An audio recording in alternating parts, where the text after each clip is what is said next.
سوال جو انہوں نے کیا وہ یہ سوال تھا کہ اگر کوئی بچہ فوت شدہ پیدا ہو تو اس کی نماز جنازہ کس طرح ادا کی جائے گی؟ کہ بچہ اگر فوت شدہ پیدا ہو تو اس کی نماز جنازہ ادا نہیں کی جاتی۔ اگر بچہ فوت شدہ پیدا ہو تو اس کی نماز جنازہ ادا نہیں کی جاتی، لیکن ہمارے ہاں ایک بے وقوفی کا مظاہرہ کیا جاتا ہے کہ اس بچے کو کہتے ہیں قبرستان میں دفن نہ کرو، گھر میں دفن کرو وغیرہ وغیرہ۔ یہ بات غلط ہے۔ اس بچے کو مسلمانوں کے قبرستان میں ہی دفن کرنا چاہیے۔ وہ بچہ مسلمان ہے۔ میرے اور آپ کے کریم آقا علیہ السلام کے ایک ارشاد گرامی قدر کا مفہوم بنتا ہے، وہ بچہ جو مرا ہوا پیدا ہوا وہ بھی قیامت کے دن اپنے ماں باپ کی شفاعت کروا کے جنت میں لے جائے گا۔ اس لیے وہ مسلمانوں کا بچہ ہے اور مسلمان ہے، اس کو مسلمانوں کے قبرستان میں دفن کیا جائے۔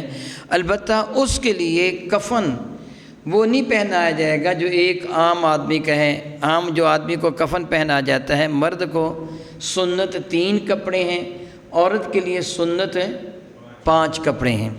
مرد کے لیے، عورت کے لیے، مرد کے لیے 3 یہ ہوتے ہیں کہ ایک تہمد، ایک الفی قمیض اور ایک لفافہ سب سے اوپر جو لپیٹا جاتا ہے۔ عورت کے لیے اضافی ایک سینہ بند اور ایک اوڑھنی۔ یہ عورت کے لیے 2 اضافی ہوتے ہیں، اس سے اس کے 5 ہو گئے، مرد کے 3 ہو گئے۔ لیکن جو بچہ اس طرح پیدا ہو اسے ایک ہی کپڑے میں لپیٹ کر دفن کیا جا سکتا ہے، یعنی اس کے لیے 3 کپڑوں کا اہتمام کرنے کی ضرورت نہیں۔ اگر بچے کی دائیا، بچے کی ماں وہاں موجود کوئی عورت گواہی دے دے کہ میں نے بچے کو از خود حرکت کرتے ہوئے دیکھا، یا میں نے بچے کی سانس کو محسوس کیا، یا میں نے اس کی چیخ وغیرہ کی آواز کو سنا، یعنی بچے کا زندہ ہونا ثابت ہو جائے، پھر اس کی نماز جنازہ بھی پڑھی جائے گی، اس کو صحیح کفن پہنایا جائے گا۔